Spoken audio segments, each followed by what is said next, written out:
जोहार साथियों, हम लोग बिरसा मुंडा आंदोलन के बारे में देखेंगे। बिरसा मुंडा आंदोलन जो 1895 ईस्वी से 1900 ईस्वी तक चला था, इस आंदोलन को मुंडा उलगुलान भी कहा जाता है।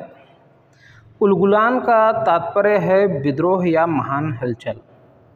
19वीं सदी में हुए सभी आदिवासी आंदोलनों में सर्वाधिक व्यापक और संगठित आंदोलन था यह बिरसा मुंडा आंदोलन।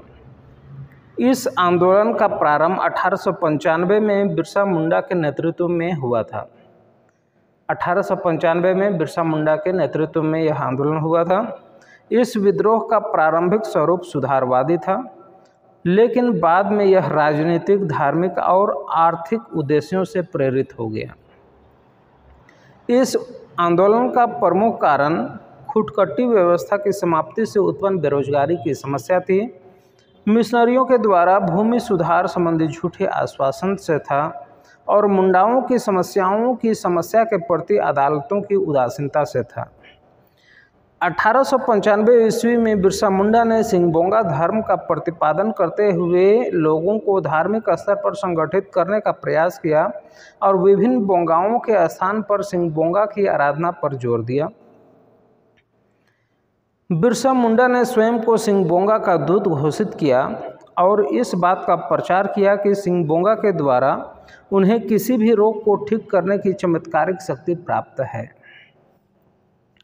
इस प्रकार प्रारंभ में यह विद्रोह का प्रमुख उद्देश्य सिंगबोंगा देवता की आराधना एवं उनके प्रति समर्पण के रूप में एकेश्वरवाद का विकास करना था, अर्थात सभी बोंगाओं के स्थान पर सिर्फ एक सिंगबोंगा की आराधना पर ही विशेष बल दिया गया था।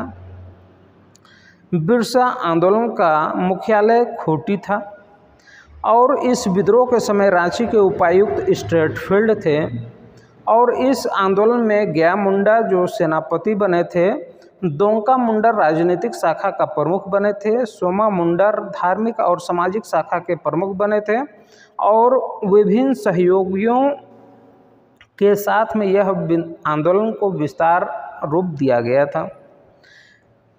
बिरसा आंदोलन जो था उसमें गया मुंडा की पत्नी मानकी मुंडा का भी महत्वपूर्ण योगदान था।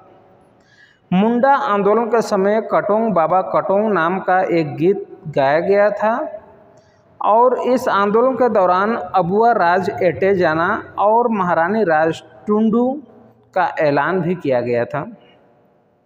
इस विद्रोह के दौरान बिरसा मुंडा को 2 बार डोरंडा कारागार में बंदी रखा गया था। पहली बार 24 अगस्त 1895 और से लेकर 30 नवंबर 1897 ईस्वी तक गिरफ्तार किया गया था और ब्रिटिश सरकार के खिलाफ षड्यंत्र का आरोप भी लगाया गया था। दूसरी बार 3 फरवरी 1900 से 9 जून 1900 तक गिरफ्तार किया गया था।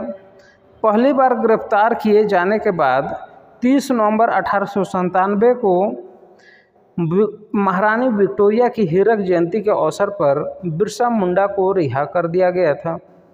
रिहाई के बाद बिरसा मुंडा ने पुनः लोगों को संगठित करना शुरू किया और गांव-गांव घूमकर लोगों को हथियार बंद करना प्रारंभ कर दिया और उस समय हथियार था तीर धनुष।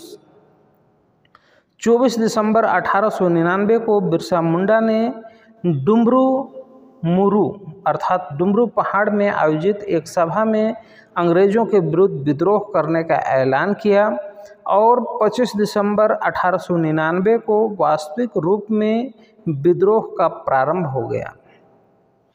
इस बार बिरसा मुंडा ने ठेकेदारों, हाकिमों, जागीरदारों व ईसाइयों को मारने की अपील की।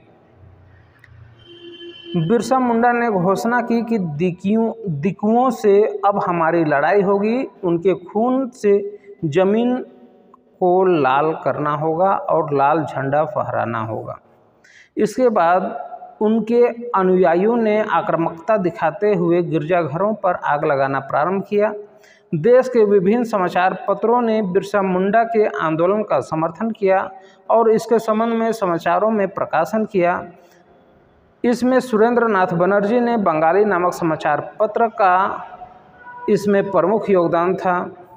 बिरसा के विद्रोहियों ने 1900 में डोमरी पहाड़ में सैल रकब पहाड़ी पर स्थित पुलिस पर हमला कर दिया, परंतु अंग्रेज अधिकारी फॉरबेस व स्ट्रेटफील्ड के नेतृत्व में पुलिस ने विद्रोहियों पर जालियांवाला बाग के जैसा गोलीबारी किया, जिससे विद्रोही पराजित हो गए। बिरसा मुंडा को पकड़वाने हेतु अंग्रेजों ने 500 रुपये का इनाम घोषित किया था। उस समय 500 रुपया आज के 50 लाख के बराबर थे। बंदगांव के जगमोहन सिंह के शागिर्द अर्थात चेला वीर सिंह महली के कहने पर अंग्रेजों ने 3 मार्च 1900 ईस्वी में चक्रधरपुर के जमकोपाई जंगल में सोते हुए बिरसा मुंडा को गिरफ्तार कर लिया। 9 जून 1900 को रांची के जेल में हैजा के कारण बिरसा मुंडा की मृत्यु हो गई। इस आंदोलन में शामिल 300 मुंडा विद्रोहियों पर बिरसा मुंडा ने मुकदमा चलाया, जिसमें 3 को फांसी की सज़ा दी गई, 44 को आजीवन कारावास की सज़ा दी गई। इसके अलावा 47 लोगों को कड़ी से कड़ी सज़ा दी गई, जिसमें गया मुंडा की पत्नी मानकी मुंडा को 2 वर्ष की जेल की सज़ा सुनाई गई।